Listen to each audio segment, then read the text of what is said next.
पढ़ने का बेहतर तरीका क्या हो? प्लान। प्लान का मतलब योजना। लाइफ में टाइम टेबल का एक बहुत बड़ा रोल है।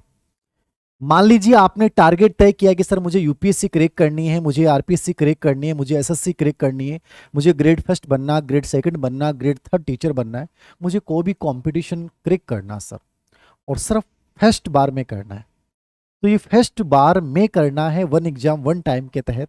तो इसका थोड़ा सा प्लान यानी खाका जरूर खींचो। यदि प्लान खाका आप नहीं खींचते हो, कोई चीज को लिखते नहीं हो, आप नक्शा उस चीज का नहीं बनाते हो, तो सफल होने के चांसेस कम हो जाते हैं और पढ़ने का वो तरीका अप्रभावी तरीके में बन जाता है। तो नक्शा तो दिमाग में बनाना पड़ेगा, प्लान बनाना पड़ेगा। प्लान का मतलब मैं यहाँ ले रहा हूँ कि मान लीजिए आज आपने तय किया कि मुझे ग्रेड फर्स्ट टीचर बनना है और मुझे प्रिपरेशन करनी है, तो पढ़ने का एक बेहतरीन तरीका क्या हो सकता है? मैंने 2 किताबें 3 किताबें ली कि मुझे साइकोलॉजी में आज ये चैप्टर पढ़ना है, मुझे अपने सब्जेक्ट में ज्योग्राफी में आज ये टॉपिक मानव संसाधन के ऊपर पढ़ना है, और आपने एक किताब जीके में और ली कि मुझे इसमें जो है वो कोई भी टॉपिक, स्कूल मैनेजमेंट का ले लिया आपने, रीजनिंग का ले लिया, या कोई भी आपने जीके का ले लिया, कोई भी टॉपिक आपने लिया, राजस्थान की सभ्यताएं पढ़नी है।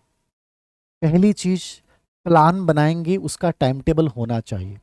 ये मेरा तरीका भी बता रहा हूं मैं। क्या है कि कुछ चीजें लिख देने से वो आपके ऊपर एक प्रेशर क्रिएट होता है, और प्रेशर आपसे परिणाम की संभावनाओं को बढ़ा देता है। प्रेशर कौन सा? संतुलित प्रेशर।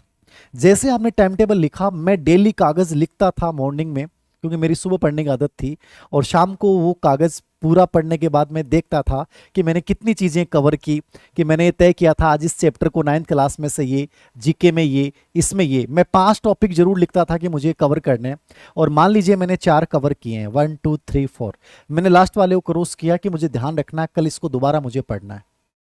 ये मेरा शेड्यूल होता था, टाइम टेबल मेरा डेली बनता था।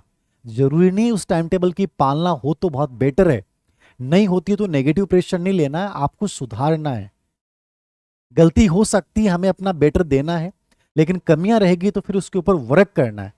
और ये आदत में बना लूं कि कहाँ मैं नहीं कर पाया, मैं 4 टॉपिक क्यों कर पाया, मैं 5वां क्यों नहीं कर पाया, कहाँ टाइम खराब किया मैंने, उन चीजों को नोट करें, फिर उनको दूर करना है।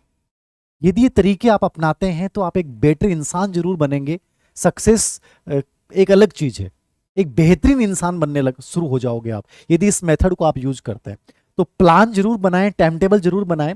उस टाइम टेबल के अकॉर्डिंग आपने 4 विषय चूज किए, 4 टॉपिक चूज किए, उन टॉपिक को पढ़िए।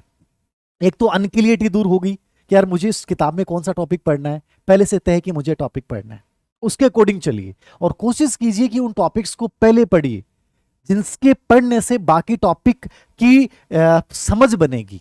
ऐसे नहीं कि बीच का 20वां किताब चैप्टर पढ़ लिया, नहीं, वो टॉपिक्स, बेसिक टॉपिक सबसे पहले पढ़ना शुरू कीजिए, जो आसान है सबसे पहले, जिनसे आपका कॉन्फिडेंस बढ़ेगा, और उसके बाद धीरे धीरे आप उन चीजों की तरफ बढ़िए। ये बहुत बेटर चीज है, आपको करनी चाहिए, जो मैंने की है, और बहुत सारे बच्चों ने जो सफल हुए हैं, जो रियल में ईमानदारी से सफल हुए हैं, उन्होंने इस चीज को यूज किया है।